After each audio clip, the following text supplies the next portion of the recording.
Muy bien, ahí tenemos entonces la lectura de las Escrituras, donde es el único texto en la palabra que trata sobre el milenio. De donde derivan los términos que son bastante utilizados en el estudio sobre la venida del Señor. Acuérdense que estamos hablando sobre escatología, la venida del Señor. Y hay entonces la venida del Señor a este mundo. La Biblia no es clara sobre cómo exactamente será la venida del Señor. Por ejemplo, si colocamos la doctrina de la salvación o la suficiencia de Cristo al lado de la escatología, es 2-10. La claridad que tenemos en materia de la salvación, la Biblia es completamente clara, absolutamente clara, y por lo mismo nosotros podemos ser dogmáticos. ¿Correcto? Es decir, nosotros podemos, es así, es por gracia. La salvación no es por obras. Pero en escatología nosotros no podemos ser dogmáticos. No lo podemos porque la Biblia no es clara. Ahora, no porque la Biblia sea clara como en otras materias, significa también que todo es oscuro y que no hay por dónde empezar y ni siquiera tener idea cómo va a ser la venida del Señor. Entonces, algunas cosas generales nosotros hemos podido concluir. Pero, como ya fue dicho aquí anteriormente, cuando se habla sobre la venida del Señor, por lo menos hay 4 interpretaciones. ¿Ya? El milenismo histórico, que fue tratado por Waldo, el dispensacionalista o el premilenismo dispensacionalista, que es la interpretación más conocida, esa que enseña de que la venida del Señor empieza con un arrebatamiento, y ese arrebatamiento puede ocurrir incluso ahora. El Señor lleva a su iglesia y la tiene en el cielo durante 7 años. Aquí asume el anticristo y entonces se desata 3 años y medio de prosperidad y 3 años y medio de tragedia, donde entonces la gran tribulación sacude al mundo. Y después Jesús viene, después de 7 años Jesús viene, vuelve con su iglesia, ¿ya? Y con los que fueron resucitados, y entonces instaura el reino, ¿ya?, milenar en Jerusalén, donde allí ocurrirá la conversión nacional de Israel y de donde allí se gobierna todo el mundo y el mundo tendrá paz por 1000 años. Esa interpretación, que es conocida técnicamente como premilenismo dispensacionalista porque divide la historia en 7 dispensaciones, ¿ya? Es la más popular, pero como bien dijo Waldo en su exposición, es la menos conocida, es la más popular. Digo que es la más popular porque casi todos los púlpitos, los pastores están hablando de que viene un arrebatamiento, que hay que estar preparados, ¿ya? Y la gente cree en eso, pero de que se hayan dedicado al estudio minucioso es muy poca gente. Y los que han llegado a un estudio, se han acercado un poco más de la palabra de Dios, se dan cuenta que, por ejemplo, esa enseñanza no calza con la palabra de Dios, porque no solamente trata de eso, ¿ya? También el dispensacionalismo tiene una herramienta de interpretación bíblica, donde, por ejemplo, entre otras cosas, considera que Dios tiene 2 pueblos y que estos pueblos nunca se juntan. Dios tiene a Israel y a la iglesia. En la consumación final, entonces, Israel va a habitar aquí en la tierra, restaurada, y la iglesia en el cielo. Pero eso no calza con la enseñanza de la palabra, porque el propio apóstol Pablo va a decir de que Dios de ambos pueblos hizo uno, y que un día en la resurrección final estaremos todos juntos, y que el pueblo de Dios, del Señor, se compone de judíos salvos y de gentiles. Es decir, gentil es todo aquel que no es judío. De todas las demás naciones, de todo pueblo, raza, pueblo, lengua y nación, hacen parte del pueblo de Dios, y un día todos estaremos juntos y seremos un solo rebaño y tendremos un solo pastor. Ahí tenemos entonces el premilenismo histórico, el premilenismo más conocido, dispensacionalista. Después tenemos la otra interpretación, ¿ya?, que también es muy simpática y es muy optimista, ¿ya?, que es el postmilenialismo. En este caso, el postmilenialismo enseña de que la Tierra en este momento, por ejemplo, la humanidad, va de bien a mejor. Y cada día el mundo va mejorando, hasta que el Evangelio va a ser propagado y va a tener un crecimiento excepcional, hasta que un día todo el mundo, el globo, sea cristianizado. De esa forma, entonces, ¿ya?, no es que el pecado va a ser extirpado del planeta, pero va a funcionar a sus niveles más bajos, lo más reducido posible. Y tendremos una era dorada de gozo y de paz. Bonito. Pensad, por ejemplo, que nuestros nietos y bisnietos, el mundo hoy día está más o menos, pero el mundo va mejorando, ¿ya? Y que después, en esa era de paz, el Señor viene. Ese es el postmilenialismo. Pero hay por lo menos un texto en la palabra que echa abajo eso. Jesús dijo: cuando venga el Hijo del Hombre, ¿hallará fe en la tierra? Y dice nuevamente la palabra: y por haberse multiplicado la maldad en aquellos días, los días finales, el amor de muchos se enfriará. Tampoco cuadra con la enseñanza de las Escrituras Sagradas. Y entonces llegamos a la cuarta interpretación de la venida de nuestro Señor, llamada también el amilenialismo. El nombre no es correcto, así, porque el A es contra.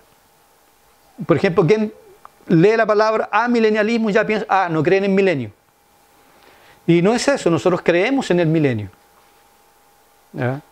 La palabra probablemente más correcta sería milenismo realizado.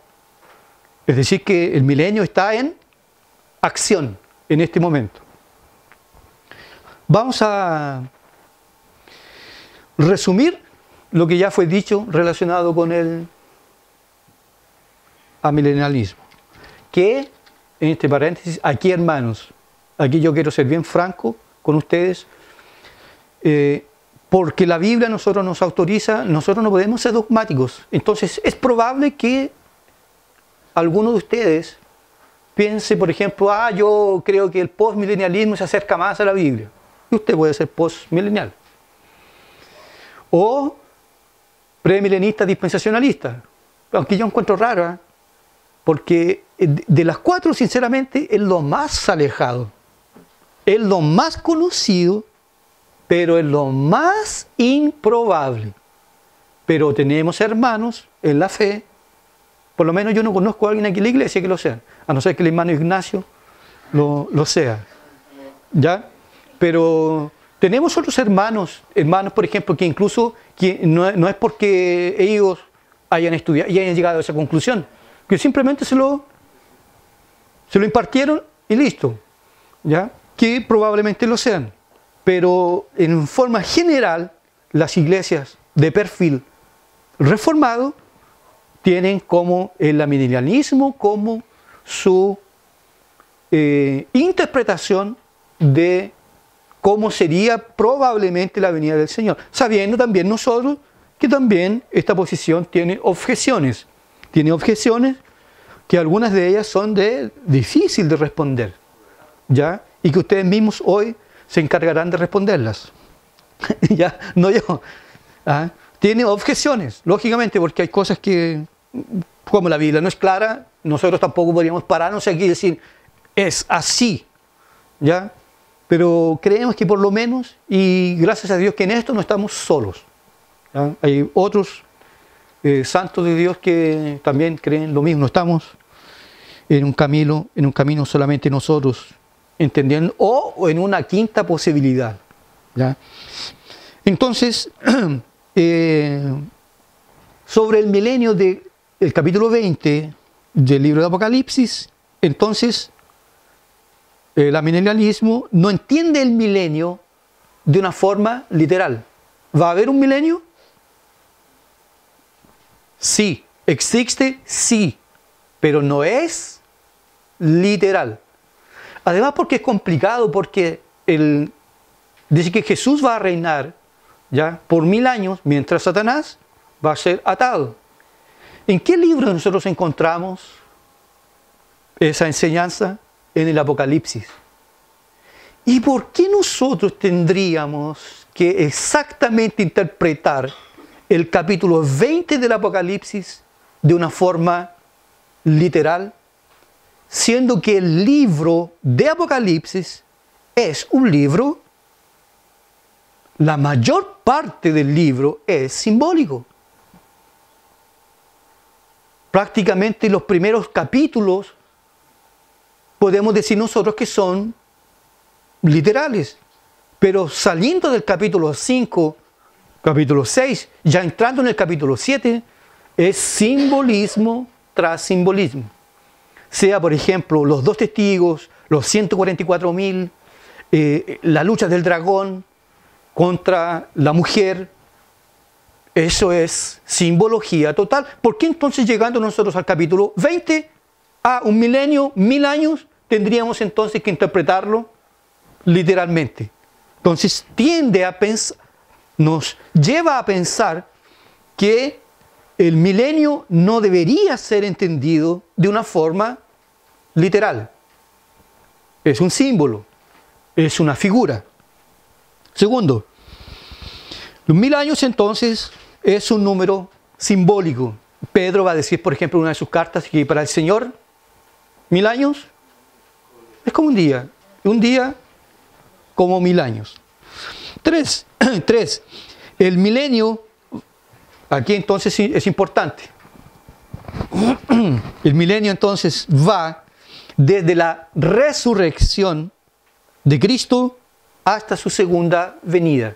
Entonces el milenio es un periodo de tiempo que va desde la venida de nuestro Señor hasta su segunda venida física visible. 4. El libro de Apocalipsis no es una narrativa cronológica. Muy importante esto. Quiere decir que usted no puede pensar, por ejemplo, al leer el libro de Apocalipsis, ahora vienen los dragones. Ya después, primero las tazas de la ira de Dios. Después viene esto, después viene esto, después viene esto. El libro de Apocalipsis no es una narrativa cronológica, sino una descripción cíclica que no es eterna, lógico. Si no, el mundo no tendría fin. Por ejemplo, que usted encuentra a veces en ciertas partes del Apocalipsis, algunas cosas ya son tratadas dentro del propio libro. Y otras cosas que son mencionadas allí ya pasaron, ya ocurrieron. Un ejemplo, la lucha del dragón con la mujer. Esa es una descripción, una descripción del nacimiento de nuestro Señor. Cuando Jesús nació y entonces Herodes fue y persiguió al niño Jesús para matarlo. Y de ahí que dice el texto sagrado: de Egipto llamé a mi hijo. Son descripciones cíclicas que finalmente llegan entonces en la parte más alta, que es el fin del mundo. Entonces sabemos nosotros que el mundo tendrá un fin. La historia de la humanidad tuvo un inicio, pero tendrá un término. En un momento, en un día, el mundo se acabará. La existencia de los hombres en carne y hueso y en pecado aquí en este mundo un día se termina. Se termina con la venida de nuestro Señor, juicio para todos los hombres, galardón para los santos que creyeron en Cristo y entrada a las mansiones celestiales y condenación, ira sobre aquellos que rechazaron el mensaje, no creyeron, castigados por toda una eternidad en el infierno. 5. Cuando Satanás es amarrado por 1000 años, debe ser identificado con la victoria de nuestro Señor sobre Satanás durante su ministerio. ¿En qué momento cuando dice, por ejemplo, el texto aquí de Apocalipsis 20, que y no hay para dónde correr, el texto es simbólico? Porque, por ejemplo, dice, vi a un ángel que descendía del cielo con la llave del abismo. ¿Será que es una llave? El abismo tiene una chapa, no sé, algo para meter una llave. Es simbólico. ¿Ah? Y en la mano el ángel trae una cadena. Pero si el diablo es espíritu, entonces los dispensacionalistas, ¿qué van a decir sobre ello? Si todos lo interpretan de una forma literal, ¿de qué forma una cadena? ¿Qué tipo de cadena es? Es simbólico. ¿Ya? Entonces, ¿cuándo ocurre la prisión de Satanás? Ocurre, lógicamente, en el ministerio de nuestro Señor. Ustedes se darán cuenta cuando dijo el Señor de que aquel que va a saquear la casa, primero, ¿cuál es el hombre que, sabiendo que hay un hombre fuerte dentro, primero no le ata o le amarra, ¿ya? Y después va y saquea todos sus bienes. Y también Jesús dijo en Juan 12:31, el príncipe de este mundo ya fue juzgado, ¿ya? Y fue lanzado. También en Lucas, si no me falla la memoria, cuando los discípulos llegaron de las noticias de la evangelización, dijeron los discípulos que Señor, hasta los demonios se nos sujetan. Y Jesús les dijo, yo veía, ¿ah? El tiempo indicativo, ¿no? Subjuntivo del indicativo, dando a entender que es un hecho pasado, pero que aún tiene efecto presente. Yo veía a Satanás caer del cielo, como un relámpago, algunos textos que dicen rayo, ¿ya? El príncipe de este mundo, entonces, durante el ministerio de Jesús, fue atado.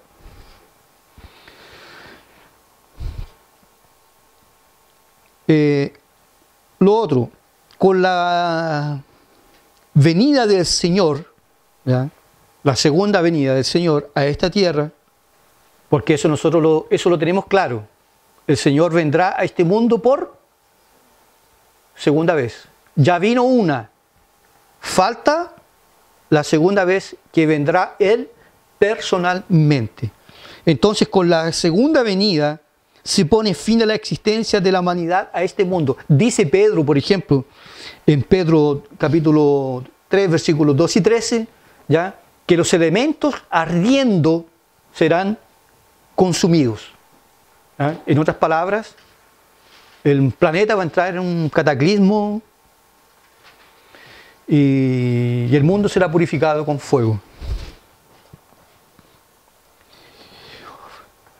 Sigamos, en la segunda venida ocurrirá el arrebatamiento, la destrucción de todos los enemigos de Dios, la resurrección de todos los hombres, el juicio final,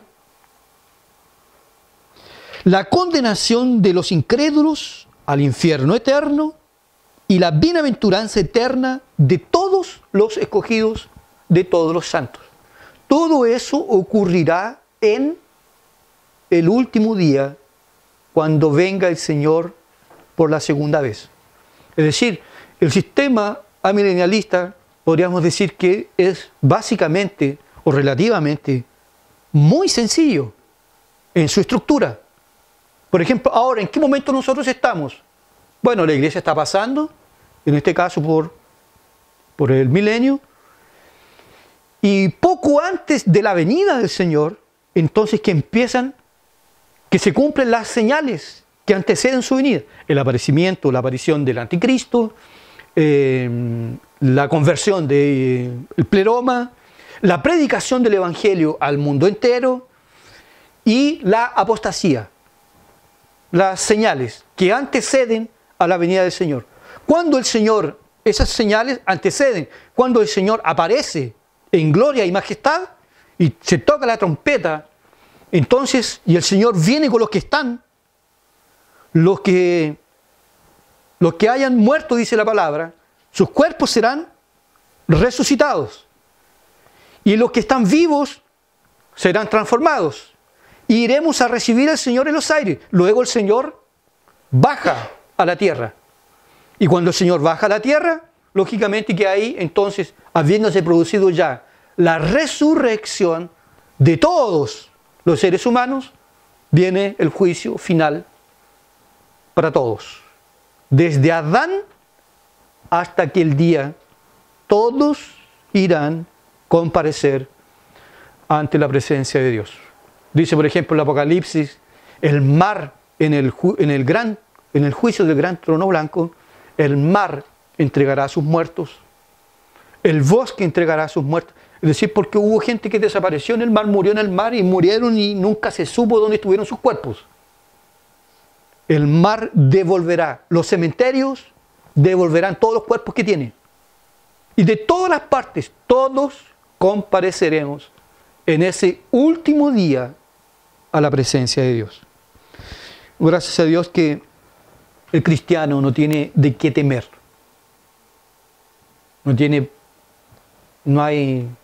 Nosotros estamos más que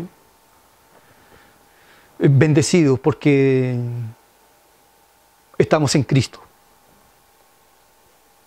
Jesús.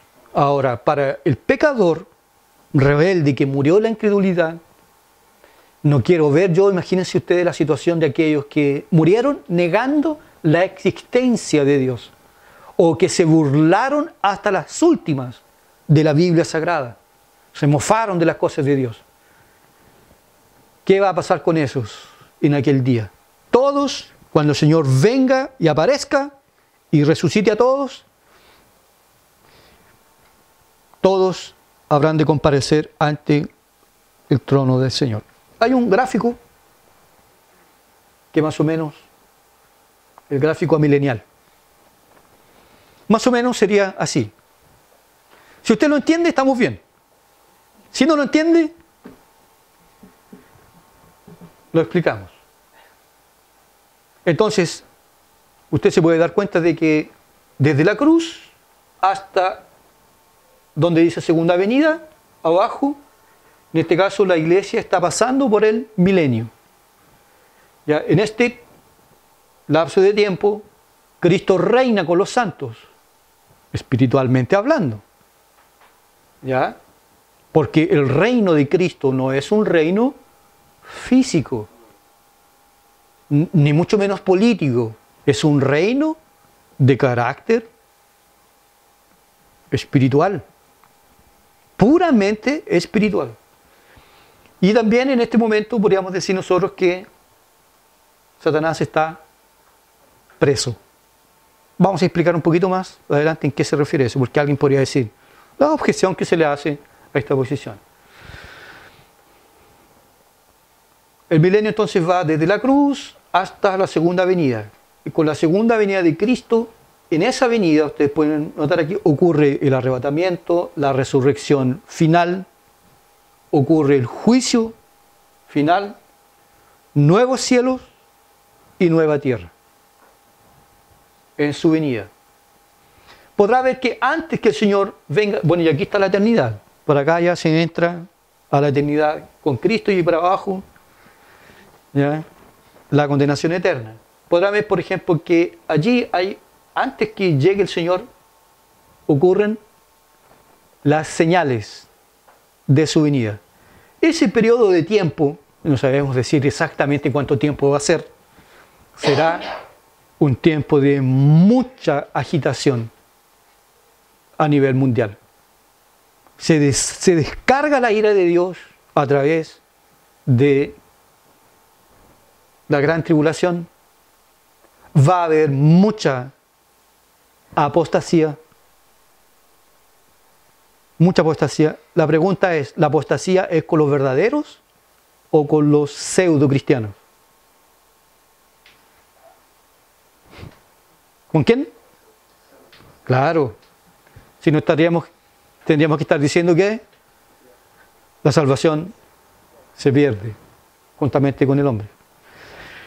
El anticristo, ¿ya? La conversión del pleroma, es decir, la totalidad de los judíos escogidos deberán creer en Cristo. La predicación mundial, a nivel mundial, del Evangelio. Esas señales anteceden su venida. No podríamos específicamente decir así que, pastor, ¿cuál es el orden? Exactamente el orden que nosotros, observando la palabra, podemos llegar sencillamente a esas conclusiones, principalmente lo que nosotros vemos en el Evangelio, según Mateo, capítulo 24, ¿ya? Donde se habla que va a haber una gran tribulación. Bueno, si el holocausto no lo fue, aunque algunos preteristas piensan que la gran tribulación ha ocurrido en algunas... hay una tendencia de pensar de que la gran tribulación es un tiempo de tribulación como nunca la hubo. Entonces, si hay trechos amargos en la historia de la humanidad, no se comparan a lo que viene. Sin embargo, los cristianos, porque van a haber cristianos que van a estar presentes en ese tiempo en la tierra, la mano del Señor los protegerá, los guardará y los sustentará. Y ahí tenemos entonces el gráfico sobre esta interpretación del milenio. Bien, pasamos a las objeciones. Aquí ustedes pueden responder, hermanos, si les es revelado, ¿ya? La primera objeción dice lo siguiente: la figura de Satanás en el amilenialismo está encadenada y presa. Ya, voy entonces a decir. En el amilenialismo, la figura de Satanás está presa. Por ejemplo, en este momento, tenemos que decir que en este momento, como nosotros estamos pasando por el milenio, Satanás entonces está preso. Y alguien podría preguntar, ¿preso? Alguien podría llegar a la conclusión, al ver el estado en el cual el mundo se encuentra hoy, que el diablo está preso. Imagínense cuántos asesinatos van a haber esta noche, robos, maldades, y el diablo está preso. Bueno, la Biblia lo dice, pero mi respuesta ante eso es que la mayor parte del mal que se hace en el mundo no es responsabilidad de Satanás, sino el corazón del hombre. Es decir, que si ni siquiera existiese Satanás, ¿ya? O lo metiéramos dentro de un latón, ¿ya? Y lo soldáramos, seguirían los asesinatos, los hurtos, los homicidios, las guerras. El problema del hombre es mucho más potente. El diablo tienta, engaña, pero el mal mayor ¿ya? De 1 a 100, no Satanás. Ahora hay algunos que dicen así, no, porque yo hice el mal, que Satanás me tomó, echando la culpa a todo a Satanás. Todo es Satanás. Me quedé dormido en la oración. Satanás. Un espíritu, sí, Satanás dicen algunos. Espíritu de sueño. ¿Ya? La mujer está teniendo problemas con el marido porque la tomó un espíritu de celos. Que yo sepa, la Biblia dice que los celos son obra de la carne. Y Satanás no tiene nada que ver con eso. Nada que ver con eso. Y así la hechicería. Y ahí tenemos la lista en Gálatas. ¿Ya?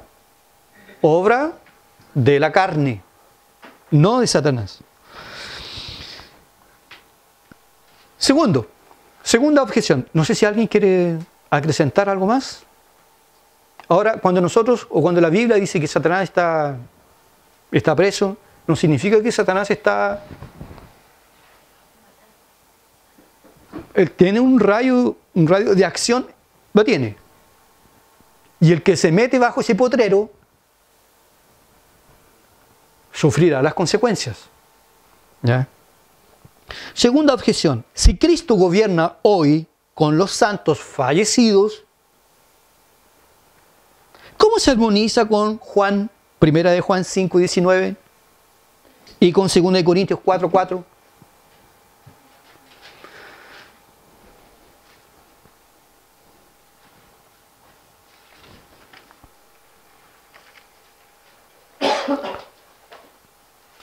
Sabemos que somos de Dios y el mundo entero está bajo el maligno.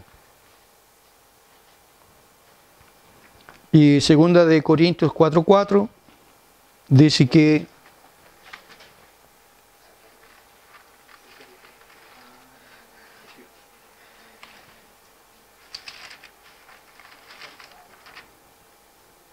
en lo cual es el Dios de este siglo, cegó el entendimiento de los incrédulos, para que no les resplandezca la luz del Evangelio de la gloria de Cristo, el cual es la imagen de Dios.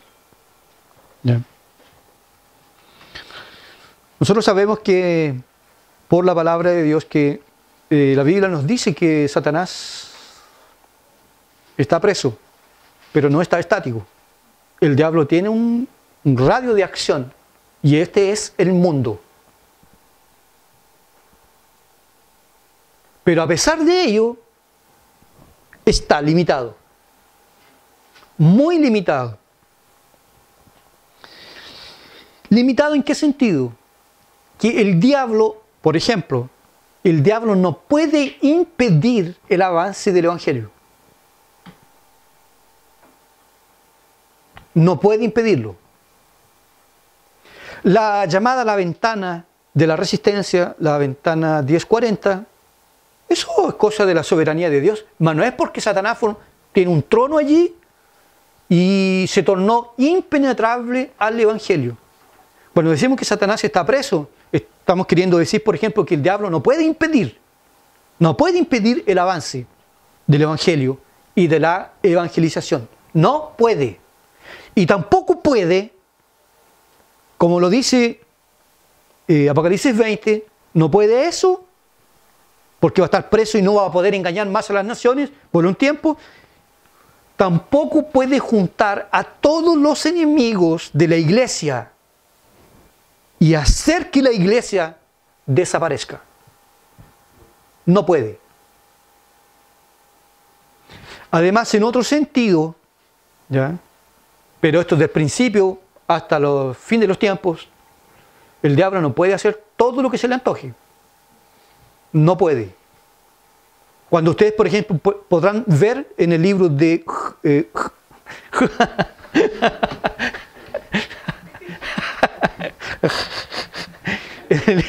en el libro de Job, podremos ver en el libro de Job que el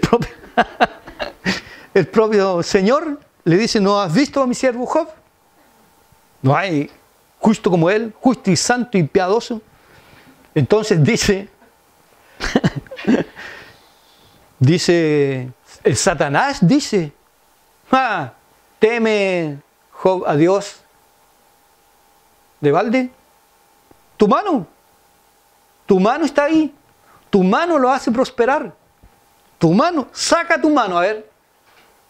Entonces, el diablo también está preso en ese sentido, limitado, en que el diablo no puede hacer todo lo que quisiera.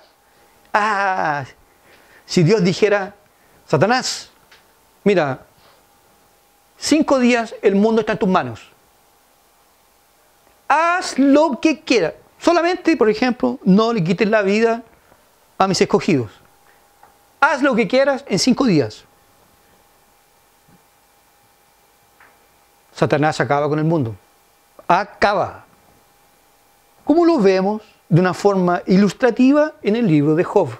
Hay una mano invisible, poderosa, que limita su acción.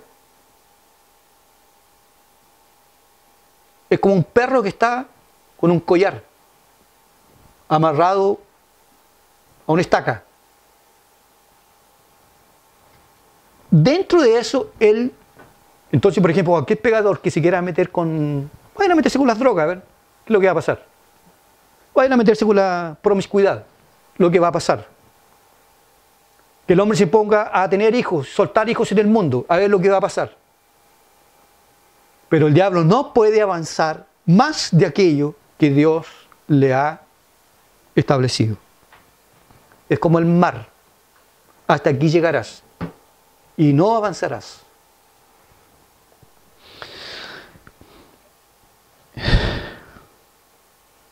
De tal forma, hermanos, que más o menos así podemos entender esto. Tercero, ¿qué esperanza entonces hay para los cristianos si no existe un reino milenial físico? Porque los dispensacionalistas dicen, viene el reino y el reino va a ser establecido y estaremos allí por 1000 años, hermanos. 1000 años aquí en esta tierra.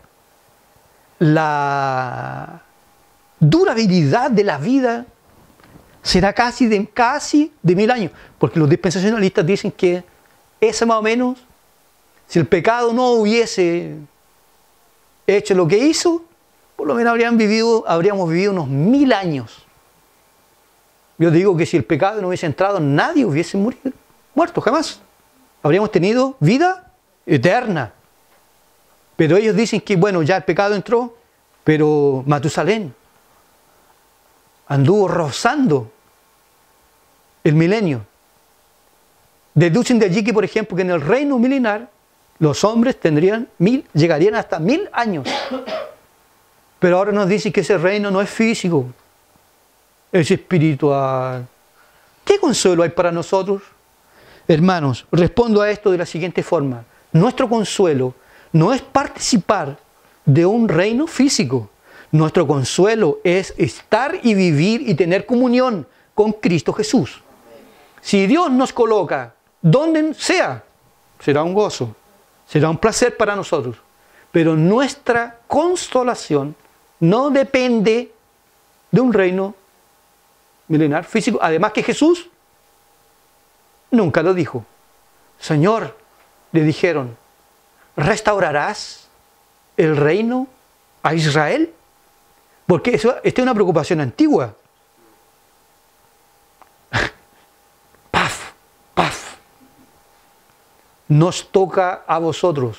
No os toca a vosotros saber los tiempos y las sazones que mi Padre Celestial ha colocado en su sola potestad. Ustedes vayan y prediquen el Evangelio, que el maligno ya está amarrado y no puede impedirlo. Vayan a todo el mundo y prediquen el Evangelio. De tal forma que para nosotros no es que no sea un consuelo, nuestro consuelo es Cristo. Y este consuelo ha sido de todos nuestros padres que han caminado en este Evangelio. Saber que nuestro mayor gozo es estar en la presencia de Dios, a pesar de las tribulaciones que nosotros podamos enfrentar. Y la cuarta objeción que se le hace al milenialismo es ¿No le parece a usted que esta interpretación es básicamente pesimista en su abordaje?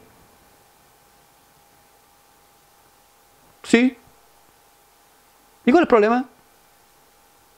Pero la verdad, ¿po? ¿O vamos a decir nosotros que el mundo está una maravilla? ¿Que el mundo está excepcionalmente dulce con el Evangelio? ¿Con los cristianos? Siempre en pie de guerra. Siempre. Y nosotros siempre decimos, el mundo va de mal a peor. Ese es el mensaje. En Cristo hay esperanza. En Cristo hay salvación. Pero el mundo va bajando cada vez más. Lo dice la palabra y lo vemos en el mundo. Gente que ni siquiera es cristiana llegan a decir así. 20, 30 años atrás se educaba a los hijos de otra manera. Al profesor se le respetaba. Ahora tiene que estar a base de pastillas.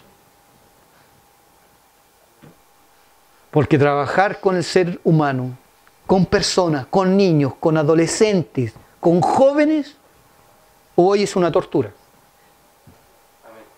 Bienaventurado aquel que no es profe. Debemos orar por los profesores. ¿Ya? Ahí tenemos entonces una respuesta, no hay problema. El apóstol Pablo lo dijo, en los últimos días habrán días peligrosos, días difíciles. El apóstol Pablo nuevamente va a describir, dice, en los últimos días los hombres serán amantes de sí mismos, altamente egocéntricos, materialistas, sin afecto natural, llamando a lo bueno malo y a lo malo bueno. Parricidas, matricidas, idólatras y inventores de males. ¿Qué más?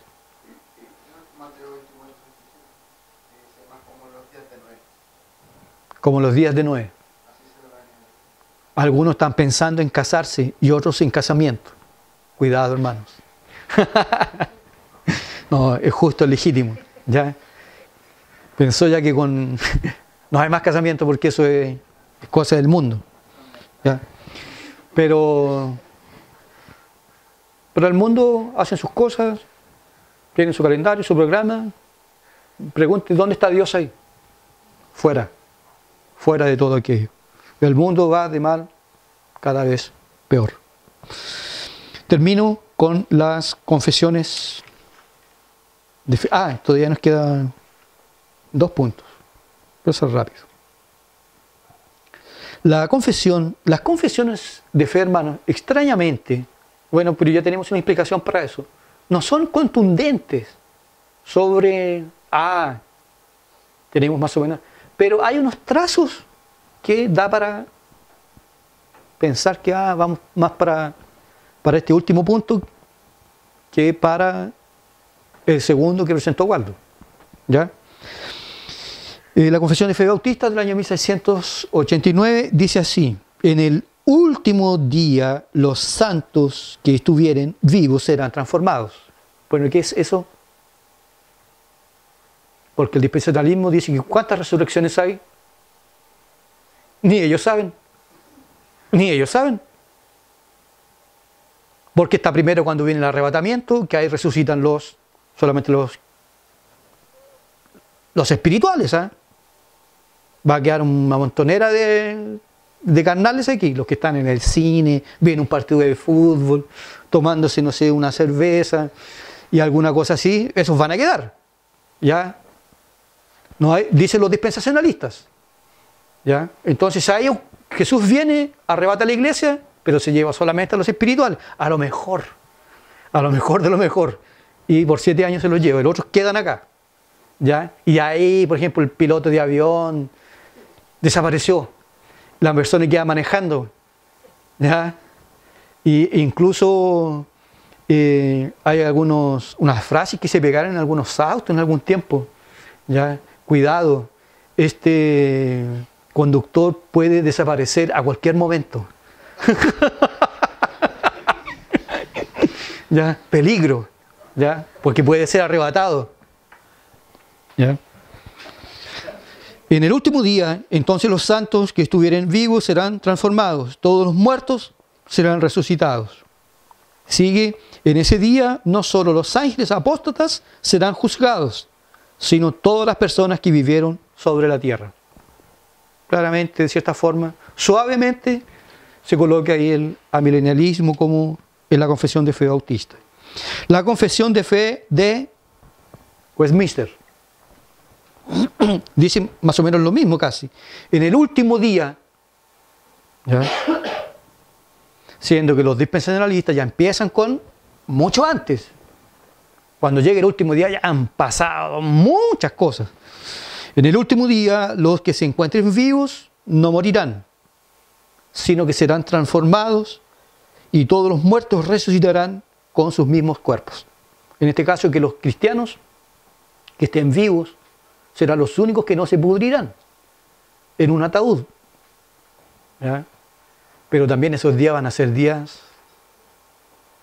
claro, no se van a pudrir en un ataúd, pero van a vivir afuera del ataúd con muchas angustias. Sin embargo, la mano de Dios estará a favor de ellos. La confesión de fe belga, un poquito más, dice la confesión de fe belga del año 1561.